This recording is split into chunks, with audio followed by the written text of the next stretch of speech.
It's very, very exciting to be here as part of the Mint Public Policy Summit. And honestly, I want to first congratulate Mint for putting together this event, because as a public policy professional, I think it's very, very pertinent that we give this profession its due and also develop a better understanding of what public policy does, what are some of the nuances around public policy research, and how public policy professionals really go about in using research and evidence to help and become trusted advisors to policymakers as well as regulators.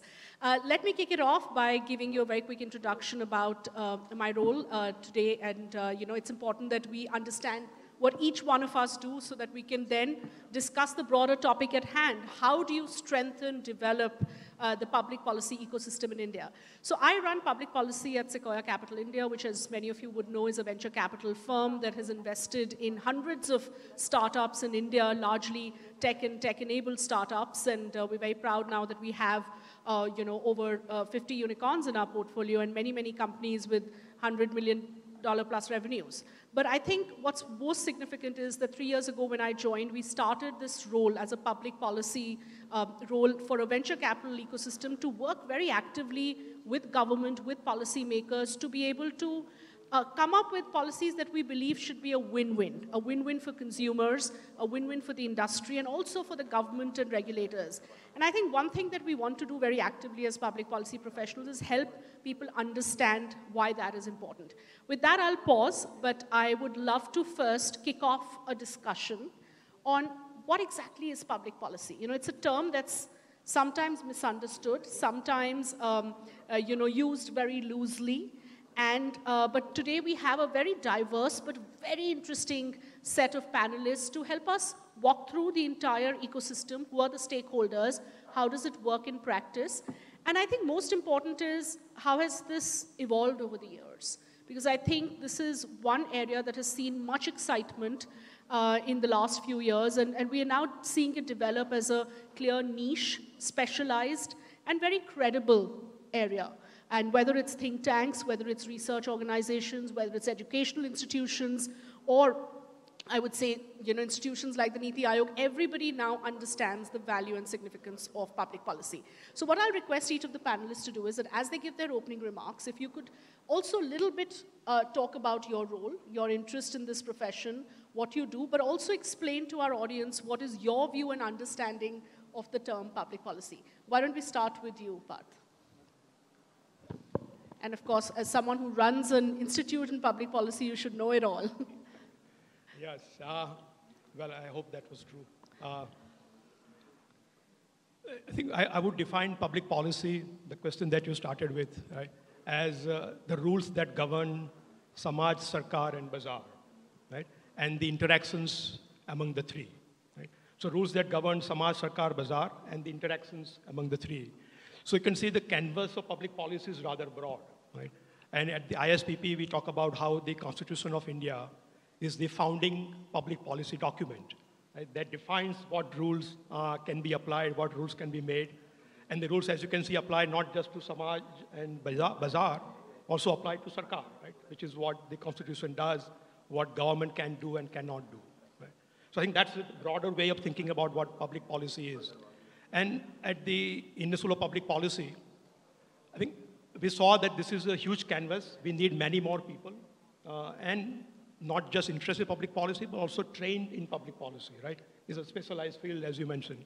And therefore, the idea of creating the Indian School of Public Policy with the goal that we democratize public policy education and engagement, right?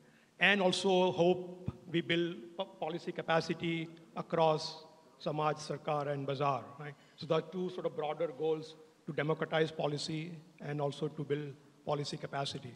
Right? Now, I think what does it mean to democratize public policy? Right? My sense, and I think we heard this morning on the panel earlier, right, that one of the key things that is lacking is that the public is not in public policy.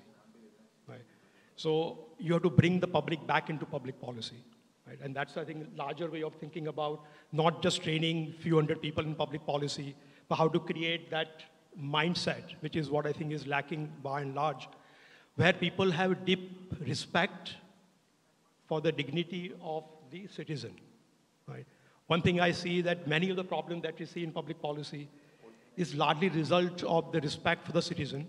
Right? You want to treat citizen as you treat yourself, and the humility that is required to be able to make public policy in a sound way. Right? You look at the last two policy examples that we saw about the 200 rupee note being withdrawn 2000. And 2000, and the credit card charges and the TDS on the credit card charges. And both of them, how many times government has gone back and forth, right? Very simple policy issue is not something that's rocket science, but still that was back and forth. I think the sign of that to me is that first, there's a lack of respect for the citizens, and second, there is also lack of humility among the people who make public policy. And that's something we want to try to do. So our program is called Policy Design and Management. And the design thinking is one way we think that we can bring that approach of thinking through the eyes of the citizen, right? And of course, having respect for the views of the citizen, right? And the design thinking is, I think, one way in which we can achieve that larger goal that we want to have in terms of mindset change among people who are going to participate. We also work with many organizations to build capacity. We have done executive education programs for larger corporates and partnership with the government. Let me stop there. I know we have more questions to answer. Of course, no, but thank you. I think big takeaway there is Samaj, Sarkar and Bazaar. Nice way to put it, because that clearly puts in place the three stakeholders that are important. So there's society, and then there is the government, and then by Bazaar, I think you're referring to the larger industry. Right, right. Dr. Shashank, I think you take care of, in some ways, the Sarkar part of it, right? Niti Aayog as a, we would say, economic policy think tank to the government has been a body that has been so vibrant in providing that basis for economic policy making. Share with us your view from your lens. What is the field of public policy looking like, and especially as someone who focuses a lot in higher education, public policy research?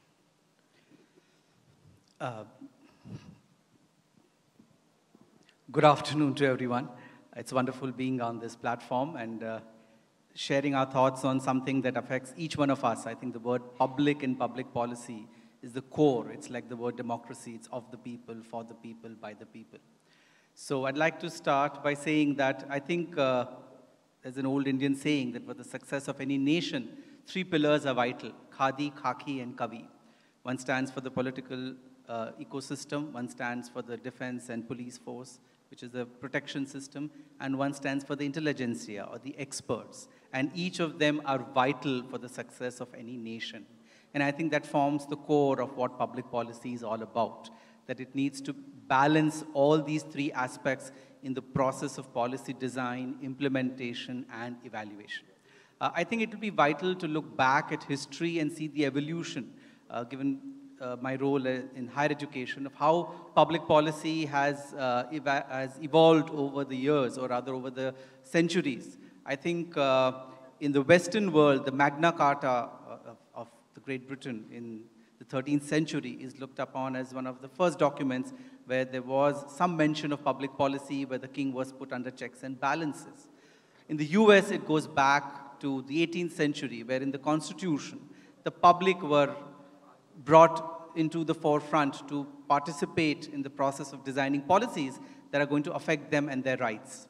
But I think in India, it goes back several millennia, because way back in the Arthashastra, there is a mention of the roles and responsibilities of both the designers of the policy, that is the king, and the implementers of the policy, where the king is supposed to subordinate his individual interests in the interests of the citizens. And the implementers of the policy are expected to be conscious of their responsibility towards the citizens. So I think the core of any public policy design is this focus or the goal that the benefit of the population or the recipients of that policy is at the core of the way the policy is designed, implemented, and of course the evaluation aims at understanding whether it is delivering on that.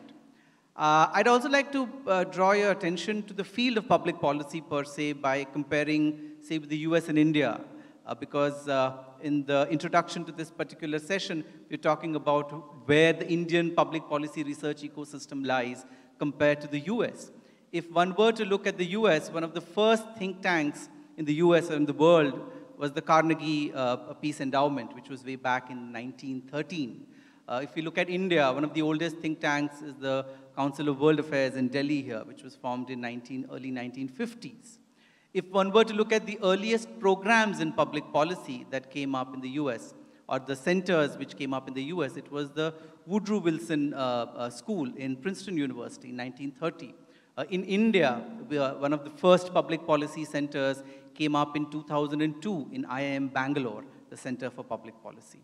And interestingly, when I were to look at the number of think tanks today, the US versus in India, there are about 1,300 public policy think tanks in the US, vis-a-vis about 250 to 300 think tanks in India.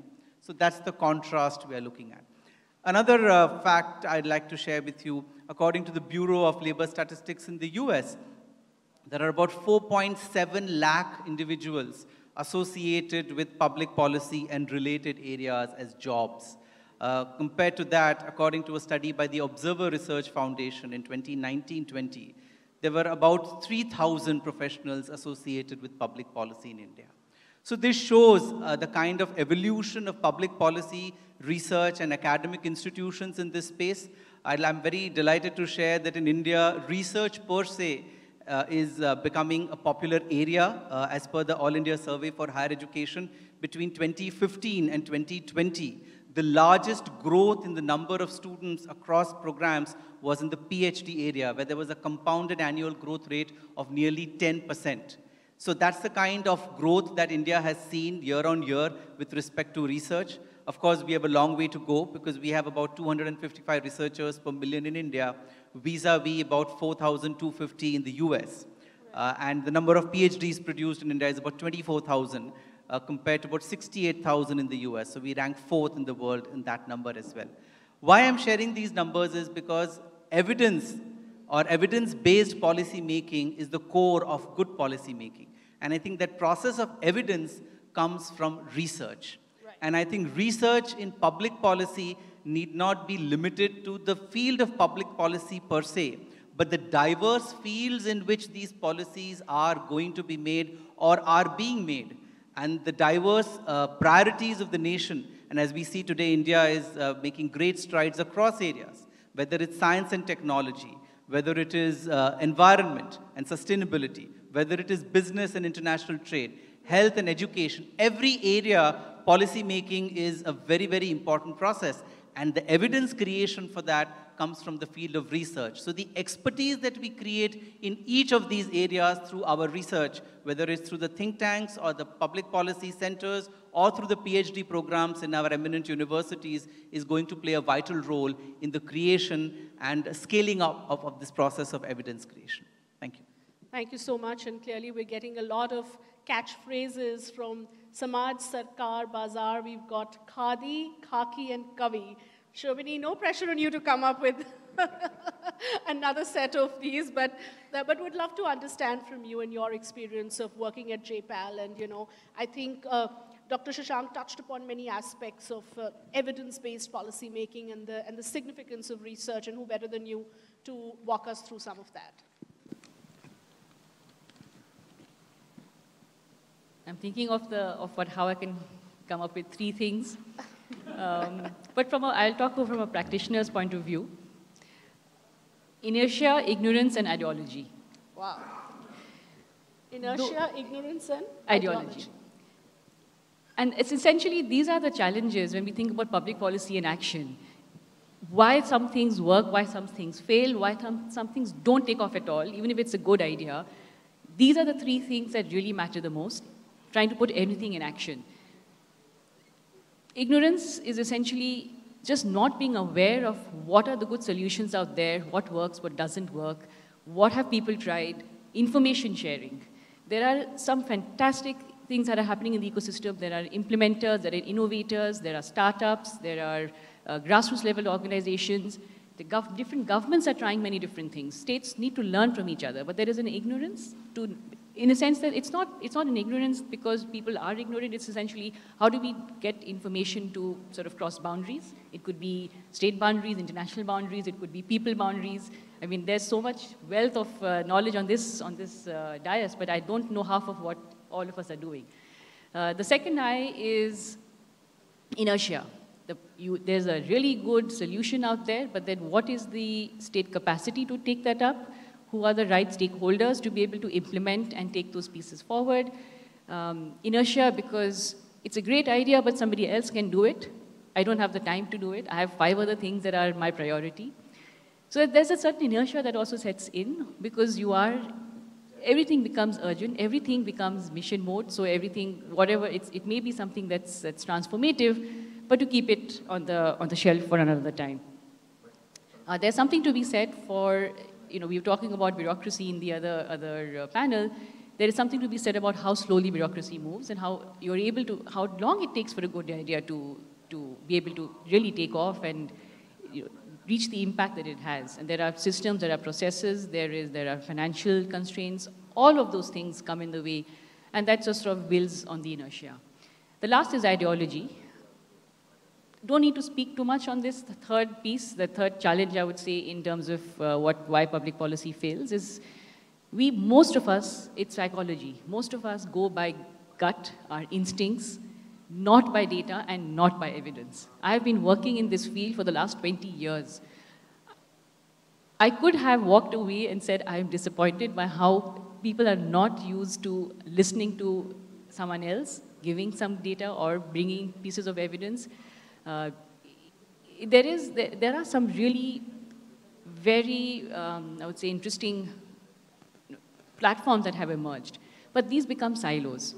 Nothing is being taken forward at the scale that India needs.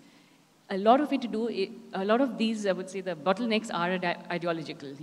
This is a great idea, but I don't think it's going to work. Test it. There needs to be an openness to testing it. Public policy institutions need to be able to come in to the fray to say, let's test, let's ideate, let's get together. What does this ecosystem need? This ecosystem needs implementers, it needs innovators to come together with researchers, with scalers, with governments, with the political executive, to be able to test good ideas, scale based on the evidence, information sharing, put in the right processes and systems, get the right human capital behind to be able to even do any of it. So somebody was talking about, we need people to analyze data, we need people to do good writing. These are just basics. It's a different thing in terms of how we're thinking about the human capital formation and what do universities really teach and how are we being able to, very telling, the numbers that you said, only 300 in such institutions in India. We need 3,000 institutions in India for the scale that we have today. So I'll stop here. No, great, Shobhini, that was a great summary. And again, Mr. Mehta, I don't know if you're going to have the 3 pillars, planks, the catchphrase, but it's an interesting trend that we've kicked off here. But would love to understand again the role that organizations like CUTS have been playing. And as a practitioner, I've had the pleasure of working with CUTS as well. Over to you.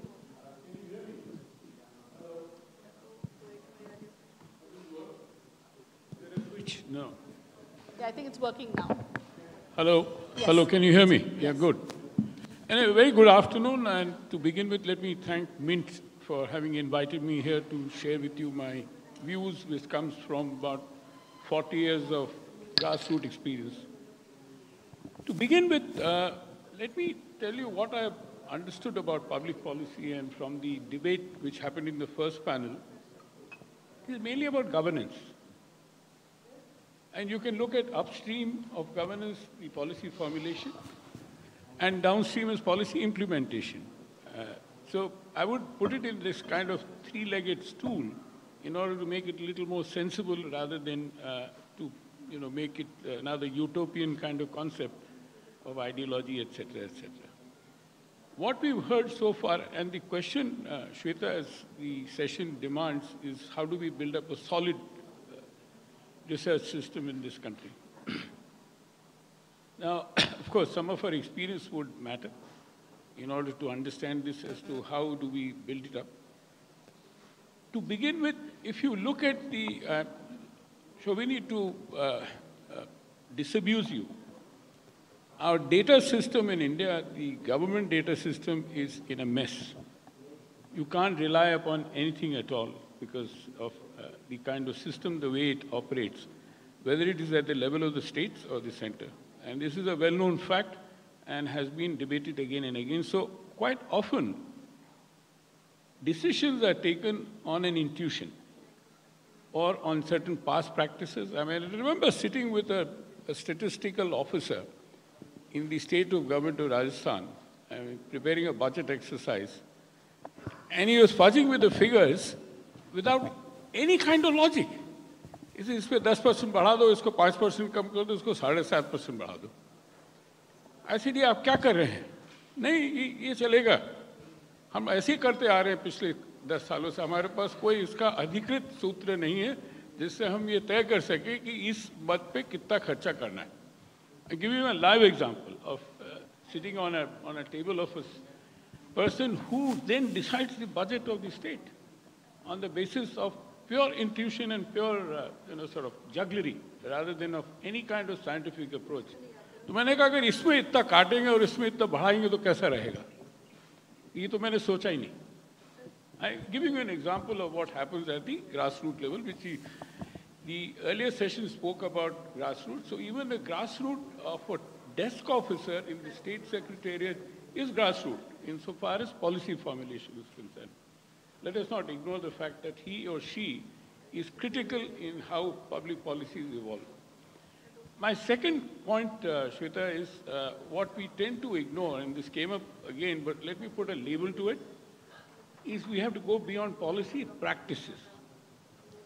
One research that we did on the Land Acquisition Act, in 5 different states, you won't believe me, the same law was being interpreted and applied in a different way. In 5 different states, the same law, the same sections. So what does it show?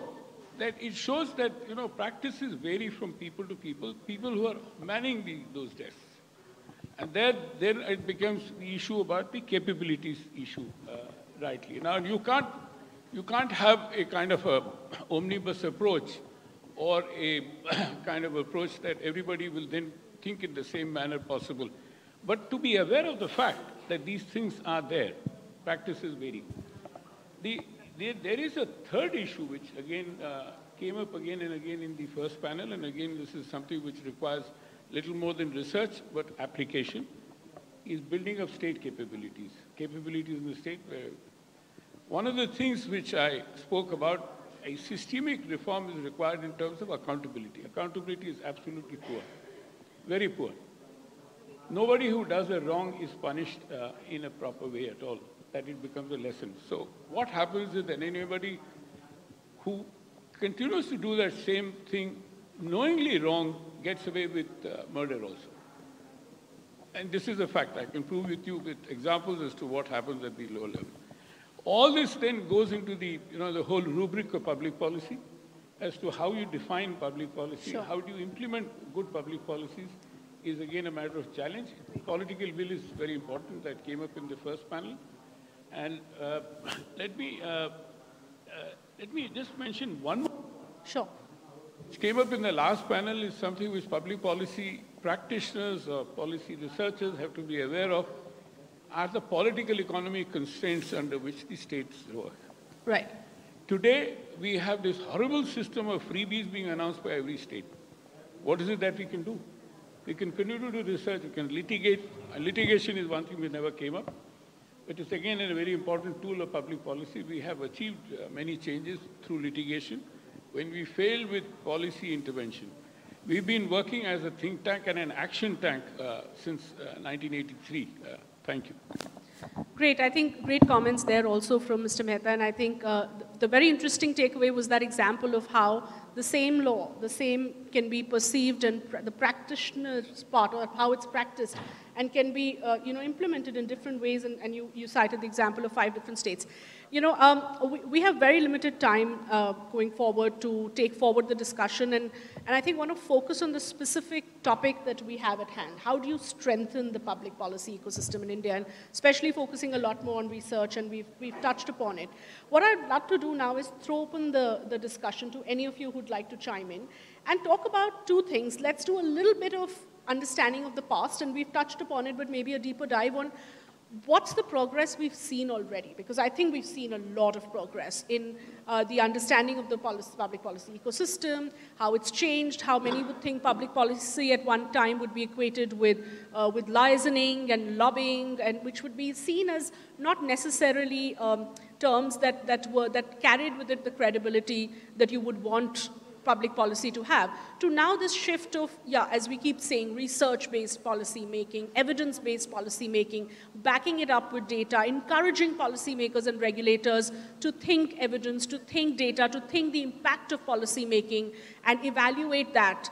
Also encouraging industry, because very often industry doesn't understand how and why government does a particular thing. Like to your point, I think one of you were mentioning, it's very hard to sometimes explain, and we deal with a number of startups and founders to help them understand that if the government's doing something, whether it is LRS or the 2,000 rupee withdrawal, is there any logic behind bringing in any of these policies? Are we sometimes not being able to appreciate the challenges and the responsibilities of policymakers as well as regulators, because there's so much that goes on in the back end in those corridors of power that we are never going to be privy to. So keeping all this backdrop in mind, I'd love for someone also to take it forward a bit. Like, we've come this far, we've got things going, but what are the 2-3 things that you think are needed absolutely to, as we say, strengthen and develop this ecosystem? So anybody, let's just have any of you chime in. Shobhini, go ahead. See, one of the things which did not come up in the last session and this session is part of the ecosystem of public policy research are state institutes. Many states have set up good governance institutes. We tend to ignore them. Fine. I mean, they get bogged down by their note sheet culture, but in spite of that, they do produce some very good work. Right. And how do we rope them into this kind of system in order to strengthen the system as such? The state government have a stake in it. Right. So they have, I'm including many state governments also have a planning board or a economic advisory council. I sit on the one in Rajasthan, for example, and we are doing a lot of good work. Right. Which has to be respected, has to be understood that all this will then lead to those kind of policy changes. So it's a part of the ecosystem, Shweta, to answer the question of the session, that the ecosystem is to be looked at in a broader way. Litigation is another very important tool, as I said. So the first point you're making, and if we had talk about actionables, the one point that you're making is strengthening the state governments and having them, because ultimately, given the way in a federal structure we work, a lot of the policy making is actually happening at the state level, and the implementation of policies is happening at the state level, especially if we look at subjects where they're part of the concurrent list. Shobhini, you had a point to make as well. Yeah. So it's a broader point, Shweta, and I alluded to it in my earlier conversation as well. We need, state institutions notwithstanding, we need a group of diverse stakeholders to come together to really work together meaningfully. So we need, at all levels, whether it's a state level or the center level, we have a NITI at the center, we have a DMO at the center.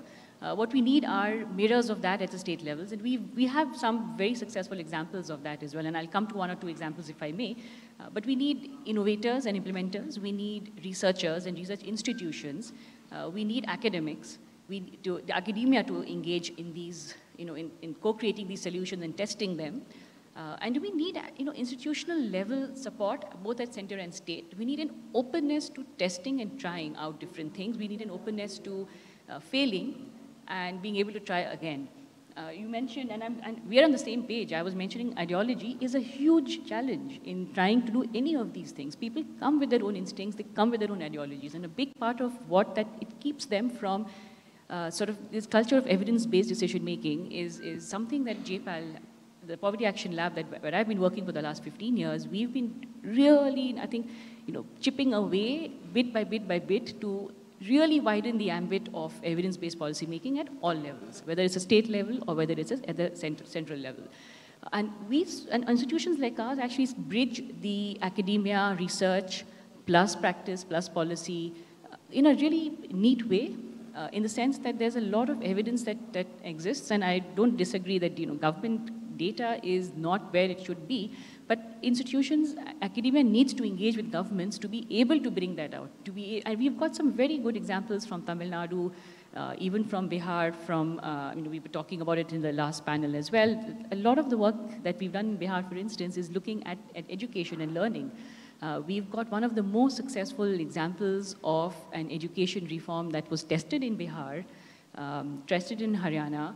It's now being scaled up across many different states across India, and that's where you are being able to bring the power of evidence, testing at the local level, to be able to do something within the future. And I'll just very quickly give you this example because it requires different stakeholders to come together.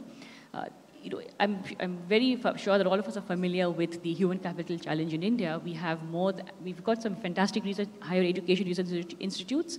We've got very good private schools. But when you think about I'm sure everyone knows about the ASAR surveys, and what we find is that half of India's children going to school in grade 5 are unable to read grade 2 text. Yeah. This is the population that's going to go forward, and this is the youth demographics 10 years, 15 years down the line that we'll have to work with. What we really need is it's foundational language numeracy literacy. Sure. And there have been very successful examples of organizations like Pratham coming in and creating this very simple in-classroom pedagogy, a way, and not, you talked about freebies and SOPs.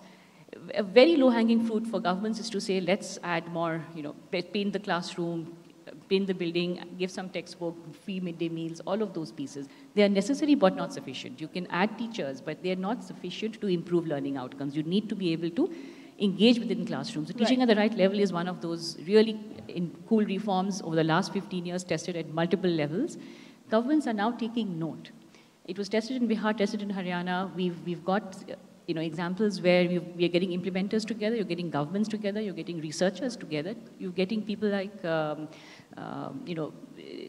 ministers as well, education ministers, who are taking note. So these are successful examples of how these can be taken forward. I'll just come back to you, Mr. Mehta, in a minute. Yeah, okay, please go ahead. And I just want to, 1 minute, sum up a little bit of what Shobhini said, because when you mention the stakeholders, let's just list them out. So let's say government, which includes center and the state. I would add regulators because very often, we assume everyone comes under the government ambit, but here we're talking, policy makers, the bureaucracy, as well as regulators. So, whether it's your financial sector regulators or your other industry regulators. So that's one bucket, right? Then you're talking about think tanks and research institutions as another bucket of people you think need to come together. The third, I believe, is civil society. And which would come again under maybe all of that bucket. And then the other stakeholder you mentioned was the academia, right? And here we again have research. And of course, I would add Niti Aayog in the bucket of government and think tank. I mean, you would come under both. Any other buckets, or these are the three broad stakeholders? It was important to list when you talk collaboration, who are you referring to? Yeah. So you need industry. You talk about regulators, but you need the private industry. You need donors. You need philanthropists. You need philanthropy coming into this sector in a big way to move social outcomes as well. Yeah. Quick comment from Mr. Mehta, and then we'll come to... Taking off from where Sohini left about the experience they have sharing from one state to another state to another state, let me offer this audience an excellent public policy solution which has not been thought about in India, is having a state chief ministers forum, which is away from the center. This is the kind of thing which is happening in many countries of the world, like Nigeria, if you're looking at a developing country, or USA or Australia or Canada, which then talks to each other on topic to topic. Interesting. Without the intervention of the central government. So you're sticking to the theme of the emergence of the states and having state I'm level. answering your question that you asked in this session. How do we improve the public policy? How do we strengthen? So that's a very valid... This is one important suggestion I would like to make. So, and in fact, maybe we'll come to, Dr. Shashank here, because Niti Aayog as a body was set up exactly to balance out that center-state relationship. And, I think both the other panelists have mentioned 2 points where we feel are important, and then we're increasingly seeing that come up. Number one, replication of Niti Aayog-like institutions in the states, and we believe that is already happening, right? So I would love to hear more about whether we're going to see many Niti Aayogs across states happen. And then two, as he's saying, maybe empowering or involving state chief ministers more in the policy-making exercise, not just being a division of budget kind of role that Niti Aayog plays. So before I respond to that, I had a couple of thoughts to share on the theme itself. I think there are 3 areas where public policy in general needs to be looked at afresh, and I'm quoting research, both Indian and international, at the 3 levels of policy design, policy implementation, and policy evaluation. I think at the stage of policy design, the common problem lies in short-termism versus long-termism. So while the policies are designed, I think it is the long-term perspective that is vital, as policy researchers across the world have been repeatedly highlighting. I'm going to highlight the challenge and also give a quick solution to that as well. So at the policy design stage, I think it's this short-termism versus long-termism issue. At the policy implementation stage, I think the key challenge which is repeatedly highlighted in research is about single discipline or siloed approach to implementation or decision making. Typically, the particular sector or ministry or department or area tends to look at a particular policy and its implementation from its own lens. But what is required is probably a multidisciplinary approach and a non-siloed or a multi-sectoral approach to the implementation of any policy, because today we see disciplines are highly interrelated. Health and education are not unconnected with each other. Business and infrastructure are not unconnected with each other. Environment and business are not unconnected from each other. So each of these have to be looked at the process of policy implementation, and this siloed approach needs to be replaced by a multidisciplinary and a multi-sectoral approach. And at the policy evaluation stage, I think by and large, the focus has always been on inputs or spending. The focus needs to move towards outputs, from outputs to outcomes, and from outcomes to impact. Impact on whom? As I mentioned in my earlier observation, the whole process of policy design is focused on a particular population, target population whom we want to help. So the policy evaluation ultimately needs to check whether the impact has been created on the original population for whose benefit the policy had been designed. That is the kind of full circle that the whole process needs to take. Otherwise, each of these, when looked at silos, is not going to be serving the purpose. And the answer to all 3 comes from, I would say, in a substantial measure, data. Quantitative data and qualitative data. Right. For short-term versus long-term, I think longitudinal studies can play a vital role in telling us how policies can be designed, keeping in mind a much longer period and what longitudinal data tells us. In terms of implementation, I think multidisciplinary research, which has been given a lot of focus in the National Education Policy 2020, which has become the mainstay of how education would be planned and implemented in this country over the next several decades. The focus is on holistic and multidisciplinary education and research. And that approach and that lens is going to groom a generation of individuals who are no longer going to look at the field from their lens alone, but are going to look at the impact that several other fields are having or continue to have on achieving success in their own field. And finally, in terms of evaluation, this transition from inputs to outputs, outcomes, and impact, Shobhini mentioned about the DMEO. We have the popular outputs, outcomes monitoring framework, which is designed by the Government of India. So again, data plays a very important role there, because the data just now is primarily focused across the world on how much money is invested in a particular policy and its implementation.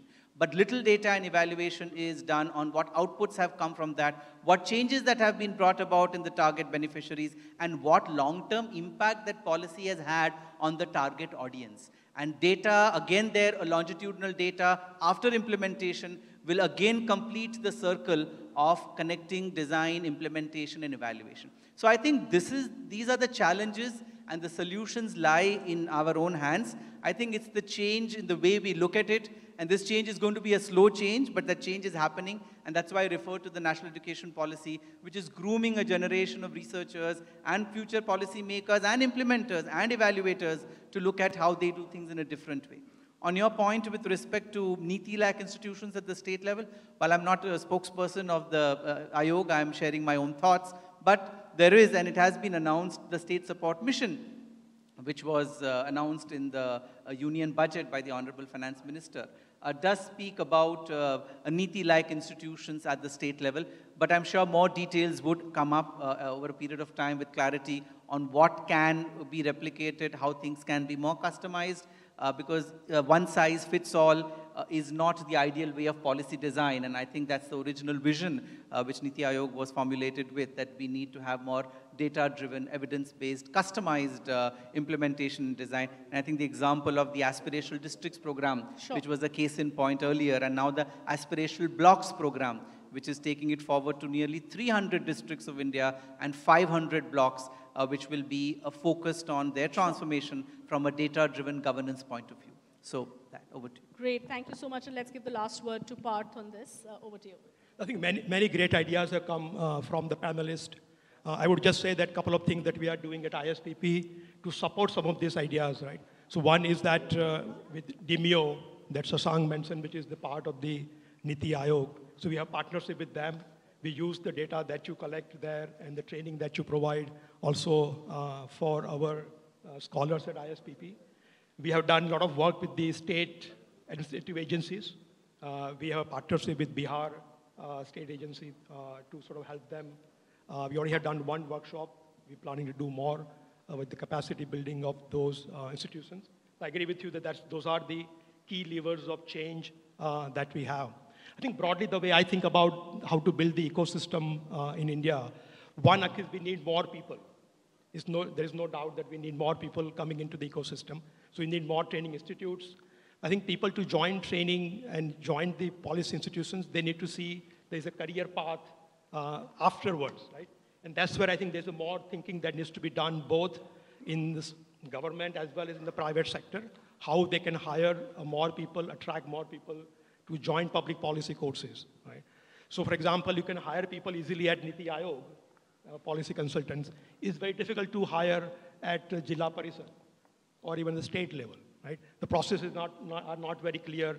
There are no defined rules in terms of how you contract for knowledge services as opposed to goods that you purchase at local level, right? So I think that's the one big area. Similarly for the corporate sector, right? If you're an MBA, the HR department knows who you are, what you can do, what your career looks like over a period of time in the company. But if you have an MPP, it's not very clear to the HR department what would they do, what the career would look like for them, right? So I think thinking a little bit more systematically about building pathways for attracting new people and thereby pathways for them to build a career in public policy, right? I think second part, of course, get more people in the system. Second, of course, build the capacity of the existing institutions that we already have. And I think that's the other big area of work that needs to be done. Not just capacity building of the state institutions, but also of the corporates, right? So I think the old way of doing lobbying is no longer the way people can do business anymore, right? So you need to have policy people on your sort of management team who can advise you about how to deal with changes which are coming through the policy, how to anticipate them, and maybe proactively address some of the needs that industries have, right? So I think thinking across both attracting more people in the system as well as building capacity of the existing institutions. There are two broad ways of building the larger ecosystem. Great. I think we've got very, very interesting suggestions on how to develop and strengthen the public policy ecosystem. But I think one message is clear. We've really come a long way. There's been great progress, but there's obviously a long way to go. Let me try and also do a 3 pillars summary, as many of you have done, and maybe taking away and talking about the 3 Ps of public policy that have emerged from this discussion alone. So I think first is people, because it is public policy after all. So we cannot forget that people are at the heart and at the center of any policy-making exercise that happens, and that's why the need to do more impact analysis, the need to ensure that everyone's sensitized to the need to have data-driven policy making that comes with people as the core at its heart. I think the second most important thing is the ability, the second P I would say is pivot. The ability to say that it's important for policymakers, for other practitioners to be able to bring that pivot when needed. You know, we're living in times where policymaking needs to become more agile. It needs to be more in tune with changing times. We just cannot rely on the age-old, you know, 5-year plan kind of, you know, policymaking that we used to see at one point, because now you're talking about the next, you know, 5 months and not 5 years, because so much is changing around you. And I think the last, I would say, is something that I believe as practitioners or as, you know, people on the field is the persistence and perseverance, because at least public policy is one field where you don't see outcomes overnight, where you know that you have to just carry on and on and on with a lot of persistence and perseverance in pushing through what we believe will be good public policy outcomes. I think with that, I'd like to thank all the panelists for a very engaging discussion on a topic that's a little difficult, I would say almost dry, but it has been very, very thoughtful and thought-provoking. Thank you all so much. Over to you. Thank you so much. Can we have a round of applause for all the speakers once again? Well, that was a great discussion, I would say. Requesting you all to kindly step forward for the group picture. Thanking you all for such enriching discussion.